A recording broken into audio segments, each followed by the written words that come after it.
à tous et à toutes, bienvenue sur Free Matin, à suivre dans un instant la une des journaux. Avec vous, Kadera Chirou, bonjour. Bonjour à vous, Nana Dion, chers amis internautes, bonjour. L'injection de 20 milliards de francs CFA du gouvernement dans le projet asphaltage. Nous avons également une déparution de ce matin, des commentaires et analyses au sujet de la fermeture des frontières du Nigeria au Bénin. Nous avons également une déparution de ce matin, quelques commentaires au sujet de l'actualité politique nationale.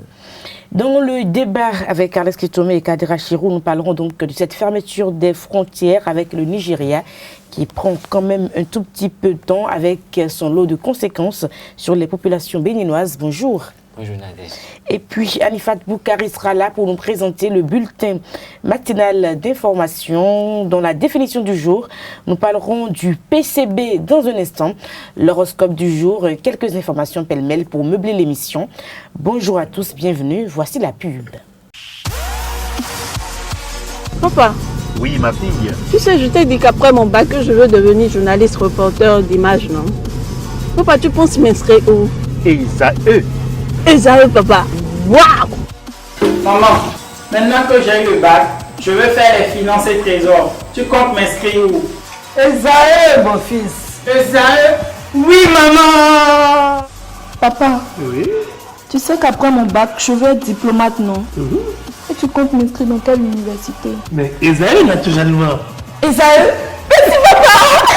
À ESAE, vous êtes bien formé dans les filières comme administration du travail et de la sécurité sociale, administration générale et territoriale, administration des impôts, gestion des marchés publics, planification et développement local, droit et sciences économiques et de gestion. ESAE, c'est aussi sa télé numérique ESAE TV et son journal L'Informateur. ESAE, c'est à Bedjromede, 3e rue après le carrefour 16 ampoules allant à Jericho. Numéro de téléphone 98 98 14 00 96 80 55 11 90 93 65 21. ESAE, l'excellence a un nom. Nous vous invitons à présent à suivre la une des journaux avec Kadera Chirou.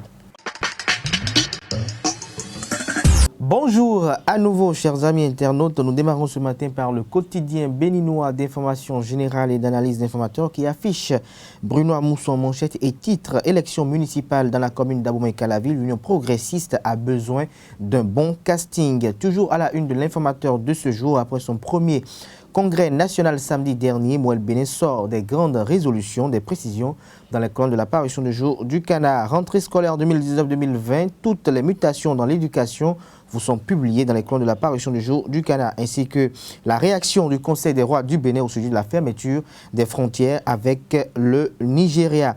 Nous passons à présent au quotidien L'Autre Vision qui titre en manchette ce matin « Fourniture d'eau potable pour tous au Bénin, le gouvernement Talon dans une démarche d'anticipation. L'objectif universel de 2030 atteint en 2021 avec 315 milliards de francs CFA. Projet asphaltage au Bénin, 20 milliards de francs CFA pour l'éclairage public et les équipements de sécurité, nous renseigne. Le 10e titre à la une de L'Autre Vision ce matin. L'économiste en manchette ce matin. Finances publiques en Afrique, les perspectives fiscales en atelier de validation à Cotonou. Des précisions à la page 6 de la parution du jour du Canard. L'événement précis. Fermeture des frontières entre le Bénin et le Nigeria. Le Parlement de la Communauté économique des États de l'Afrique de l'Ouest, CEDEAO, appelle le Nigeria à ouvrir ses frontières. Des révélations sur le tête-à-tête Talon-Bouhari. Le ministre d'État Blaise Biachani parle des conséquences sur l'économie béninoise. Le Nigeria réclame plus de 25 milliards de francs CFA de dettes d'électricité au Bénin et au Niger. Nous restons à la une de l'événement précis de ce matin, supposé lutte sélective contre la corruption sous le régime du président Patrice Talon. L'honorable Eustache Akpovi désavoue l'opposition politique au pouvoir. En place, Info Plus. Fermeture des frontières nigérianes, les rois voient une main invisible. D'Abaron en manchette ce matin, amélioration de la gestion du programme ASCOL, le comité technique interdépartemental en session à Candie. Des précisions dans les colonnes de la parution du jour du Canard. L'Afrique en marche, titre en manchette ce matin. Après la sortie médiatique de Jean-Baptiste Elias, la Commission électorale nationale autonome Sénat, un danger pour 2020, s'interroge le Canard. Et si le gouvernement vidait son dossier de mauvaise gestion. Les 4 vérités à la une ce matin, signature de contrat dans le cadre du projet asphaltage, éclairage public et équipement de sécurité. Le gouvernement injecte près de 20 milliards de francs CFA. Bénin intelligent à présent, dossier sur la sécurité au Bénin, les terreaux de la radicalisation et de l'extrémisme violent vous sont proposés à la page 3 de la parution du jour du Canard. Le quotidien de service public La Nation titre en manchette ce matin, fermeture des frontières nigérianes. Le Parlement de la CEDEAO s'invite dans le débat. Des précisions à la page 3 de la parution du jour du Canard. Nous restons à la une de La Nation. Asphaltage des rues à Porto Novo et Semepoji, déjà 40% de taux d'exécution. Nous passons à présent à l'opinion aujourd'hui. Réalisation de l'échangeur du carrefour Vedocor dans la ville de Cotonou. La circulation bientôt fermée aux usagers à ce niveau. Nous passons à présent au quotidien Le Potentiel, éclairage public et équipement de sécurité, 20 milliards de francs CFA injectés pour l'autre volet de l'asphaltage. Le ministre José Didier Tounato a signé les contrats avec les entreprises Adeoti et Fonroche. Nous restons à la une de Le Potentiel de ce jour. Disponibilité et fourniture de l'or bleu au Bénin, 315 milliards de francs CFA pour guérir de la pénurie d'eau potable. Matin libre en manchette ce matin, attribution de primes de rentrée, ça grogne déjà dans le rang des enseignants. Des précisions à la page 2 de la parution du jour du Canard, toujours à la une.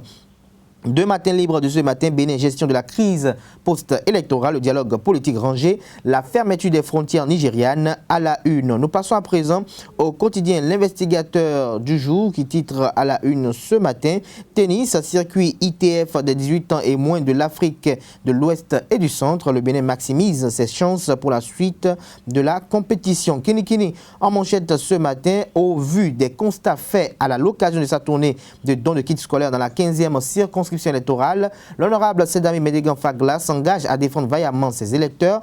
Elle promet d'œuvrer pour plus d'investissements dans les infrastructures scolaires. L'actualité à la une ce matin, réalisation des objectifs de développement durable à l'accès à l'accès universel à l'eau potable, 315 milliards de francs CFA investis par le gouvernement Talon. Le matinal en manchette ce matin avec Adidiat Matisse, titre régularisation des agents de l'État sans salaire depuis 2007. Le gouvernement débloque 32 milliards de francs CFA. Le paiement commencera à partir d'octobre, dit le directeur du suivi des carrières de la fonction publique. Toujours à la une de le matinal de ce matin, analyse des finances publiques. La BCEAO confirme la bonne santé de l'économie béninoise. Nous passons à présent au quotidien de la presse du jour. Fermeture des frontières par le Nigeria. Le Parlement de la CEDEAO sonne la fin. Le Béninois libéré à présent. Nouvelle menace du Nigeria contre le Bénin après l'épreuve de la fermeture des frontières. Enfants du Bénin debout et unis derrière notre président pour tenir. Toujours à la une de Le Béninois libéré en deuxième titre à la une. Promotion des valeurs au Bénin. 4 questions à Thierry Gandaro. Nous sommes au Bénin tous d'une mère. Cette patrie qui nous est chère. Le pays émergent à présent. Fermeture des frontières entre le Bénin et le Nigeria. Muhammadu Buhari ne démord pas. Bénin contrôle SA décrié. Patrice Talon dos au mur. Beaucoup de pertes pour l'économie béninoise. Nous passons à présent au quotidien Les Pharaons, société. Armand Gansset se prononce sur les opérations de libération de la berge lagunaire de Cotonou. Des précisions à la page 3 de la parution du jour du Canard et toujours à la une de Les Pharaons. Projet asphaltage, 20 milliards de francs CFA pour l'éclairage public et les équipements de sécurité. L'Ensuite quotidien pour mettre un terme à la une des journaux de ce jour. Interview exclusive avec l'économiste Chérif Salissi. Le franc CFA n'a pas d'avenir et je ne crois pas à l'écho. Et Nord-Sud quotidien toujours. Ministère de l'énergie, Roussou récompense plusieurs collaborateurs. Les quotidiens béninois sont disponibles dans les kiosques au prix de 300 francs CFA. Vous les avez aussi et surtout en ligne. Nous passons à présent au bulletin matinal d'information avec Anifat Boukari. Amis internautes, bonjour. Les élèves de l'école primaire publique de Roulakodi ont pu effectuer la rentrée scolaire lundi 16 septembre dernier grâce à l'intervention de la police républicaine. Et pour cause, la présence des déguerpis de la berge lagunaire du quartier qui ont trouvé refuge dans les salles de classe de cette école. Une situation qui a ralenti le démarrage effectif des activités pédagogiques dans l'établissement. À l'ouverture de la deuxième session extraordinaire du Parlement de la CEDEAO à Monrovia, au Libéria, le lundi 16 septembre 2019, Moustapha Cissé Lo, président du dit Parlement, a appelé le Nigeria à ouvrir ses frontières. Selon le président du Parlement de la CEDEAO, la fermeture des frontières constitue une entrave pour la mise en œuvre du protocole sur la libre circulation des personnes et des biens. Dédié au système des noms de domaine DNS, le Bénin DNS Forum a démarré ce mardi 17 septembre à l'Université de Parakou et à Cotonou. Pendant 5 jours, les acteurs techniques et économiques du monde de l'Internet au Bénin partageront leurs expériences sur le développement des infrastructures IP et DNS afin de satisfaire les utilisateurs de l'Internet. Le président du comité d'organisation de Bénin DNS Forum, Yazid Akanro, nous en dit plus. Le Bénin DNS Forum est une activité qui traite des technologies de l'Internet de façon générale et plus spécifiquement du système des noms de domaine. Le système des noms de domaine qui constitue en fait le cœur d'Internet. Faut savoir que chaque fois que vous allez sur Internet et que vous cliquez et que vous utilisez une application sur Internet ou que vous allez sur un site web, votre ordinateur va s'adresser en fait au système des noms de domaine pour pouvoir savoir à quel ordinateur il doit s'adresser pour avoir la ressource que vous recherchez. Donc, je donne un exemple. Si vous voulez faire www.gouv.bj parce que vous avez appris qu'il y a, par exemple, eu un remaniement ministériel et que vous voulez connaître les nouveaux membres du gouvernement, vous irez sur votre ordinateur, vous allez faire www.gouv.bj et puis votre ordinateur va s'adresser justement au système des noms de domaine pour savoir chez qui il doit aller pour avoir www.gouv.bj. Chaque année, nous essayons donc d'innover, d'apporter une valeur ajoutée comparée à l'édition antérieure. Et donc, pour cette 5e édition, 2019, nous avons 6 activités. 2 démarrent ce matin même. L'une à Cotonou, le Women DNS Academy, qui est une formation destinée à 20 femmes, renforcement de capacité, et également économie autour des noms de domaine. La deuxième activité qui a lieu en parallèle, c'est le forum public à Parakou, qui aura lieu toute la matinée aujourd'hui à l'université. La troisième activité, c'est ce que nous appelons le séminaire public-privé qui, à cette édition, a été rebaptisé en rencontre multi-acteurs. Et puis, ça a lieu le jeudi, donc le jeudi 19 septembre. Alors, le vendredi, il y aura un hackathon qui va réunir des ingénieurs, des étudiants en informatique, en télécommunication, qui vont procéder à un certain nombre de mesures pour voir de façon concrète comment est-ce que Internet se porte. Ce même vendredi va démarrer une innovation du Bénin DNS Forum 2019 qui s'appelle Internet City. Internet City, c'est en fait une foire de l'Internet. Donc, sur un espace, un certain nombre de structures vont venir présenter leur savoir-faire technologique et leurs différents projets sur lesquels ils sont au public. Nous attendons pas moins de 2000 visiteurs pour venir découvrir ce que les entreprises béninoises font en matière de technologie de l'Internet. L'homme ne meurt pas, il subit une transformation qu'il nous faut accepter, selon le maître spirituel Elmancio Godson.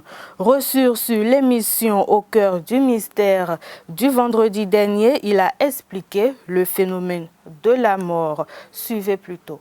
La croyance dans le temps qui fait que vous avez l'impression qu'on meurt. Sinon, normalement, si le temps n'existe pas, on ne meurt pas, on subit juste des transformations.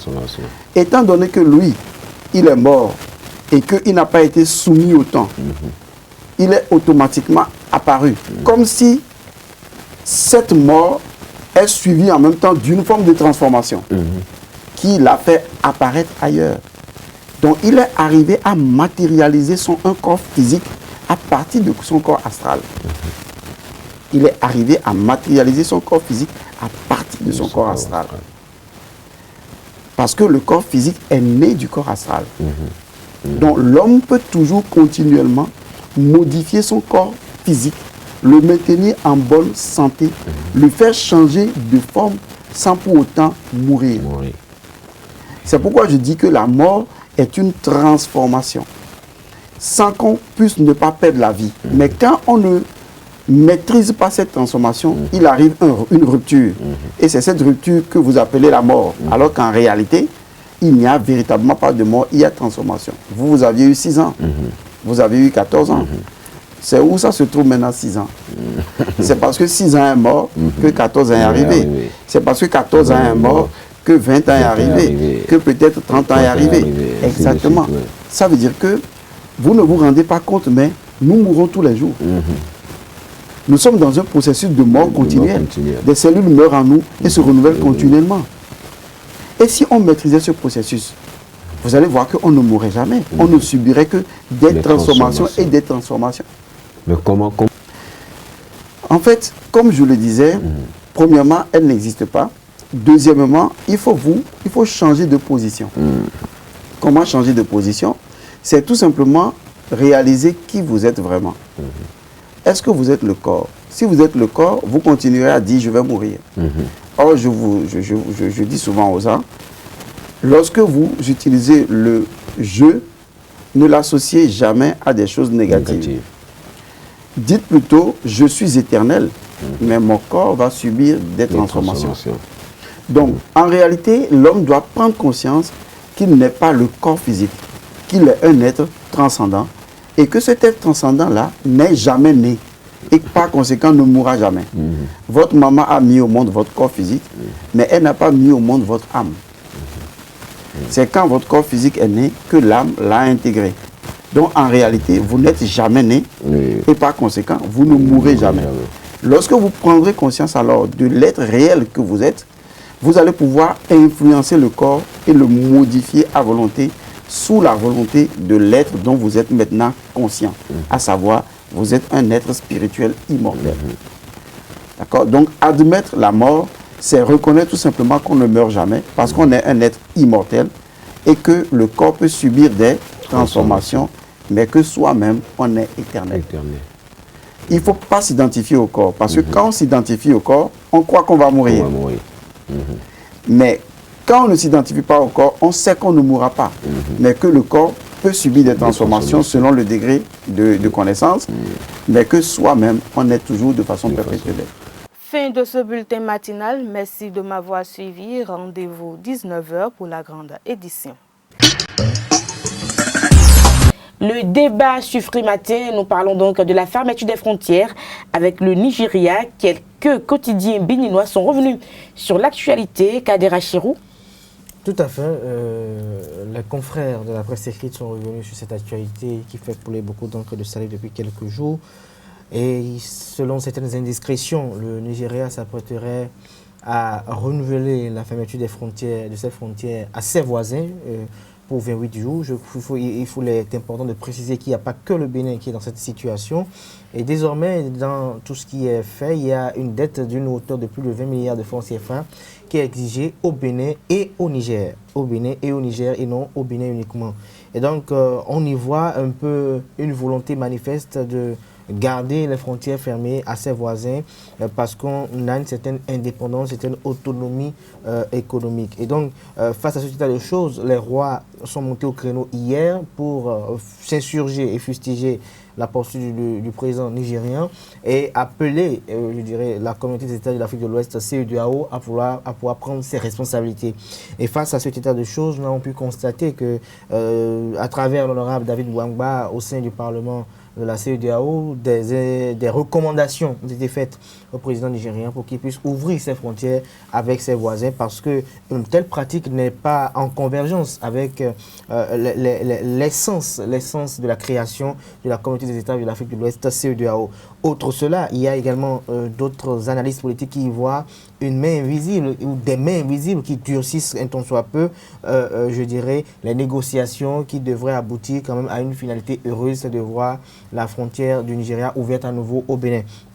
Et pour justifier cette thèse, nous constatons avec beaucoup de désolation qu'il y en a depuis quelques jours qui se réjouissent du fait que le Nigeria ferme ses frontières au Bénin. Pour eux, ce n'est pas le Bénin qui est puni, mais c'est le président Patrice Talon qui est puni. Et donc, il y a un cafouillage. On se demande si c'est une punition économique ou politique, mais quand dans l'analyse, on remarque qu'il n'y a pas que le Bénin qui est concerné par cette fermeture, on remarque qu'il y en a qui se réjouissent de la situation. Et il faut noter que le président Mohamed Bouhari n'est pas à son premier exercice, il avait déjà fermé cette frontière pendant le président Mathieu Kérékou. Et donc, au cours du mandat du président Kérékou. Du président Mathieu Kérékou. Et donc, il faut noter que il a sa volonté, il a sa politique économique à lui. Certes, qu'on ne peut pas lui reprocher, mais aller jusqu'à ce jusqu'au boutisme de pouvoir ne pas vouloir fléchir et de garder sa frontière fermée à tous ses voisins est une erreur qu'il ne faut pas faire, surtout quand on est toujours membre de la communauté des États de l'Afrique de l'Ouest. Maintenant, comme le disaient certaines personnes, et comme là on peut le lire depuis quelques jours sur les réseaux sociaux, d'aucuns estiment qu'un seul voyage du président Bouniaï pourrait décanter la situation. Et donc je me pose la question de savoir, est-ce que c'est une situation organisée exprès pour pouvoir prouver le leadership de Bouniaï? Et le Niger dans tout ça, le Niger aussi est mêlé au président Bouniaï. Le Niger aussi est mêlé, mais il faut noter qu'il y a une frange de la classe politique béninoise qui se réjouit de la situation, qui estime que le Nigeria a voulu le faire. Comme vous avez pu le lire à travers les journaux, parce que le PVI pour eux serait très, je dirais, coercitif, parce que le PVI ne serait pas agréable dans les formalités. Passons par du riz qui a du mal à passer de l'autre côté. Alors, Kakales Kitome, qu'est-ce qui peut fâcher le Béninois lorsque le Nigeria ferme ses frontières? Qu'est-ce qui peut réjouir l'opposition? Et puis finalement, ce n'est pas la première fois que le Nigeria se comporte ainsi. On a eu des crises graves, comme l'affaire Amani Tidjani, qu'on a gérée avec le Nigeria. Mais qu'est-ce qui se passe? Ben, je crois que c'est un problème de diplomatie, c'est un problème d'accords internationaux. Et la première chose qu'on demande à chaque État, c'est de respecter les accords internationaux. Mais je crois que nous sommes aujourd'hui dans un contexte qui favorise tout cela. Dans la mesure où on a remarqué que depuis l'avènement du président Trump au pouvoir aux États-Unis, il a brisé beaucoup d'accords internationaux. Aujourd'hui, il y a des sanctions contre les produits chinois qui viennent des États-Unis, qui viennent aux États-Unis. C'est quand la Chine voulait fermer sa fête nationale qu'ils ont en fait un peu adouci leur position. Donc je crois que le Nigeria est en train de copier un peu ce que Trump est en train de faire de l'autre côté pour montrer qu'il est quand même le géant de l'Afrique de l'Ouest. Mais quand cela ne plaise, nous sommes dans un contexte, c'est la CEDEAO. C'est vraiment le géant de l'Afrique, c'est vrai, il n'abuse pas après. Bon, moi, de toute façon, ici, je crois que tous ces États font partie de la CEDEAO. Et il y a des accords internationaux qui lient ces pays. Et donc, en respectant ces accords, je ne pense pas qu'il soit possible au Nigeria de fermer de façon unilatérale ses frontières, quitte à demander, même pas pour un jour, quitte à réclamer des dettes. Je crois que ça se règle autrement. C'est de la diplomatie, pure. Et bon, en observant un peu la situation, je pense que l'idée de l'avènement de l'éco n'y est pas étranger. Parce que jusqu'à ce qu'on commence à parler de monnaie unique et tout ça, je crois que ça allait quand même un peu mieux, un peu bien dans la région. L'éco, c'était prévu pour une certaine date, le Nigeria était dans une certaine posture. Après, le Maroc est venu perturber l'équilibre qui existait déjà dans la CEDEAO. Nous savons que le Maroc, c'est un pion de la France qui, en venant dans la CEDEAO, va quand même jouer sur l'hégémonie du Nigeria parce que le Maroc aussi est une grande puissance économique en Afrique. Bon, je ne sais pas exactement dans quelle proportion par rapport au Nigeria, mais la présence du Maroc change forcément les donnes. Quand on met ensemble le Maroc, le Sénégal et la Côte d'Ivoire, je crois que ça va commencer à beaucoup titiller le Nigeria dans son leadership. Donc, tout ce qui se fait, je crois que c'est de la diplomatie et je ne trouve pas étranger l'arrivée du Maroc. Je ne trouve pas étranger l'idée de l'éco parce que aujourd'hui, tel que ça se passe, on veut créer une autre monnaie d'abord en Afrique de l'Ouest, une autre en Afrique de l'Est, mais on veut avoir une monnaie de la CEDEAO. Donc, c'est une monnaie qui fera une jonction en Afrique de l'Ouest francophone et l'Afrique de l'Est qui viendra dans cette monnaie de la CEDEAO. Ça va forcément perturber tout ce qui existait comme économie, comme hégémonie. Et je pense que c'est pour cette raison que chaque État, aujourd'hui, veut montrer des muscles pour quand même obliger les autres. Le Bénin, vous savez que nous sommes un petit poussé. Oui, en matière économique, nous avons des nous produisons quoi?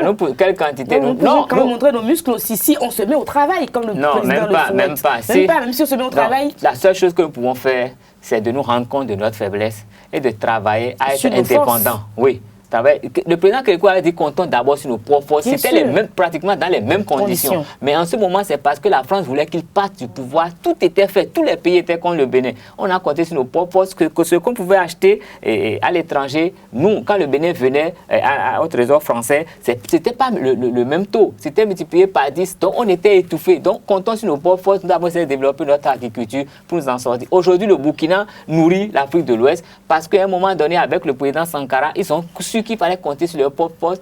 Ils n'ont pas des terres vraiment agricoles. Les sols ne sont pas tellement faciles à labourer, mais ils ont mis en place des procédures, ils ont irrigué, ils ont tout fait. Et aujourd'hui, le Burkina nous vend de la tomate. Donc, il nous revient à nous, les économistes, et en fait, tout le corpus intellectuel, de s'organiser pour donner au Bénin les moyens de survivre, même dans ces conditions. Le Cuba a survécu à beaucoup de choses. Il y a beaucoup de pays qui, même en notation, peuvent quand même tirer leur épingle du jeu. Donc, mettons ensemble nos forces, oublions opposition, oublions Yahi Boni, tout ça, c'est des mots. C'est des mots qui n'ont même pas de sens. Le seul mot qui existe, c'est le Bénin. Le Bénin est il est unique, quelle que soit la... Tout le monde peut... Ils sont tous des mortels. Donc, que ce soit le président Talon, ils peuvent tous mourir demain, mais le Bénin subsistera. Donc, sachant que le Bénin subsistera, nos enfants vont rester. Il y a des générations qui vont subsister au Bénin. Et pensons seulement à eux en prenant des engagements qui vont nous permettre d'être un peu plus forts et d'être un peu plus indépendants. Kader Achirou, ça va tanguer, mais on ne changera pas au Bénin. Je crois que la situation, qu'on le veut ou pas, va se décanter du jour au lendemain.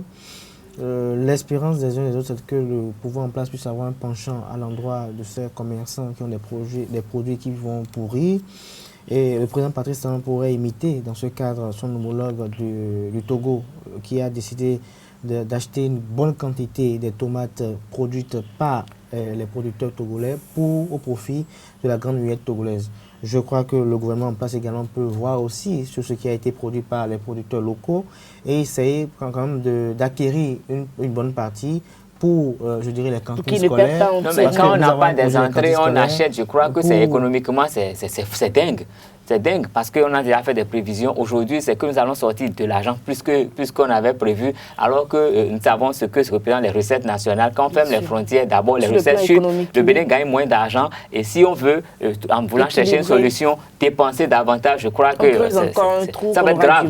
Je crois qu'il y a beaucoup de formules. C'est pour ça que je dis qu'il revient au corpus intellectuel. Il y a les grands économistes ici, ils sont forts en macroéconomie, en microéconomie.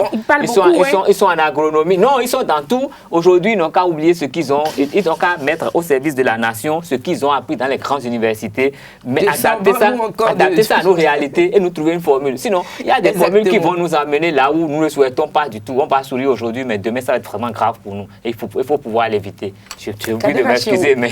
Non, je crois que le pouvoir, en essayant d'acheter ces produits, va les acheter, pas parce qu'il veut les acheter pour la forme, mais parce qu'il en a besoin. Parce que ça fait partie, je dirais, des commodités propres quand même, parce que n'oublions pas que le Togo, en achetant des tomates pour la grande muette togolaise, parce qu'on sait qu'on les prépare à manger. Et ici, nous avons quand même aussi une grande muette. Nous avons également un projet de cantine scolaire.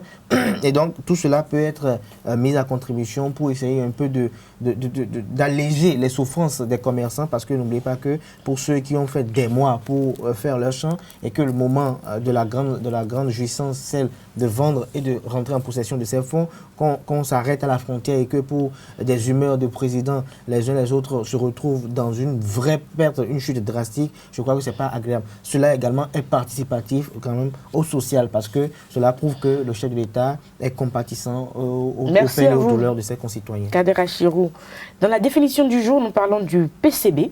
À la découverte du PCB, qu'est-ce que les populations béninoises en pensent? Voici les réponses.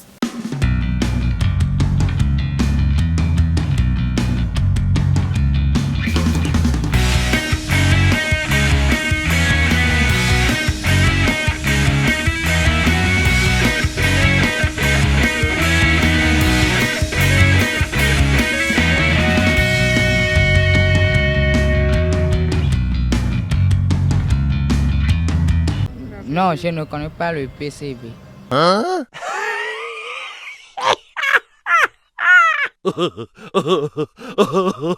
PCB, c'est le Parti communiste du Bénin. Bon, le PCB, j'entends parler de ce nom. Je ne maîtrise pas trop de quoi cela c'est. Hein?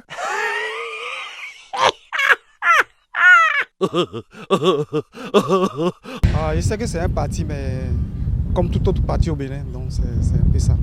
Hein?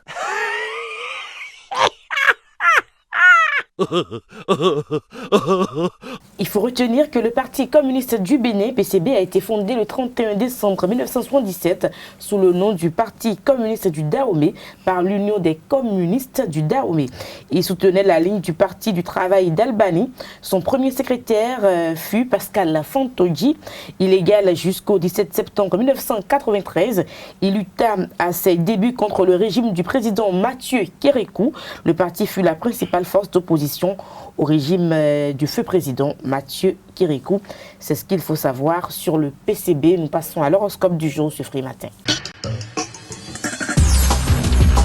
Amis Bélier, vous avez tout à fait le droit de vous amuser avec les autres, mais avec cette attitude, vous ressentez rarement le sentiment du véritable amour. Si vous êtes Taureau, aujourd'hui n'est pas un bon jour pour les aventures financières. Gémeaux, soyez prudent avec votre santé et évitez de vous pousser trop loin. Cancer, professionnellement, vous avez tout ce qu'il faut pour vous. Lion, des événements imprévus pourraient ruiner vos aspirations et vos projets. Vierge, aujourd'hui est le jour idéal pour des heures romantiques avec votre partenaire. Balance, comme vous ne pouvez pas savoir ce que l'avenir vous réserve et que les choses peuvent changer très rapidement, préparez-vous à faire preuve de flexibilité. Scorpion, ne refusez pas l'aide extérieure. Tout soutien qui vous est offert pourrait vous rapprocher de vos rêves. Sagittaire, votre relation est actuellement très harmonieuse. Capricorne, vous êtes confronté à des problèmes complexes. Essayez de voir les choses d'un point de vue différent et trouver des solutions originales. Verseau, les idées que vous avancez pendant les discussions ne sont pas efficaces et les autres voudront vous traiter avec condescendance. Poisson, il pourrait se passer beaucoup de choses aujourd'hui en ce qui concerne l'argent. J'espère que c'est de bonnes choses qui se passeront donc pour les amis Poisson. Nous passons au sport sur Free Matin. Bonjour à toutes et bonjour à tous. Démarrons cette page sport de Free Matin de ce 18 septembre 2019 par du volleyball. La première édition de la Ligue des champions de la zone 3 débute cet après-midi à l'Unafrica de Cotonou. 6 clubs, 3 dans la catégorie dames et autant chez les hommes prennent part à ce premier tournoi qui va regrouper désormais les meilleurs clubs des pays membres de la zone 3 et de volleyball. Alada Volleyball Club, Challenge Volleyball Club et Immigration du Nigeria en dames. Finance Alada et Immigration chez les hommes sont les premiers clubs qui prennent part à ce tournoi inaugural. En match d'ouverture, on aura Alada et Challenge. C'est un duel béninois. Ça va démarrer à 14h. Et à 15h30, nous aurons Finance Volleyball Club du Bénin qui affronte Immigration Volleyball Club du Nigeria. Et comme je le disais, ces deux matchs vont se disputer à l'Unafrica de Cotonou avant que demain, à partir de la deuxième journée de la compétition, les clubs vont rejoindre le parquet du Hall des Arts, Loisirs et Sports de Cotonou. Allons sur le vieux continent pour parler de la première soirée de la Ligue européenne des champions. Cette soirée n'a pas souri à l'équipe championne en titre Liverpool qui s'est inclinée en déplacement en Italie 2-0 face à Naples. FC Barcelone ramène un nul heureux de son déplacement en Allemagne face à Dortmund. Lyon et Zénith Saint-Pétersbourg se sont quittés dos à dos sur le score d'un but partout. Et score identique entre Inter Milan et Slavia de Prague. Et carton plein des Autrichiens de Salzbourg contre Genk 6-2. Et Chelsea a courbé les Chines à domicile face à Valence 0 but contre 1. Benfica de Lisbonne, Leipzig 1-2 pour les Allemands. Ajax d'Amsterdam, Lille 3-0. Il faut noter que ce soir, nous aurons l'entrée en lice de Real Madrid qui se déplace au Parc des Princes pour affronter le Paris Saint-Germain. FC Bruges, Galatasaray, Olympiakos, Tottenham, Bayern Munich, Étoile Rouge de Belgrade, Atlético Madrid, Juventus de Turin, Leverkusen, Lokomotiv de Moscou, Shakhtar Donetsk, Manchester City et enfin nous aurons Dynamo de Zagreb, Atlanta, c'est un club italien. Merci à vous et nous allons nous quitter avec cette brève sur Esaïe Football Club en prélude à la Super Coupe du Bénin le samedi prochain au stade d'Achoukoumane de Djougou. La formation universitaire quitte Cotonou demain pour rejoindre la cité des Pétoni. Ainsi se referme votre émission matinale de ce jour. Portez-vous bien. À demain pour un autre numéro. Au revoir.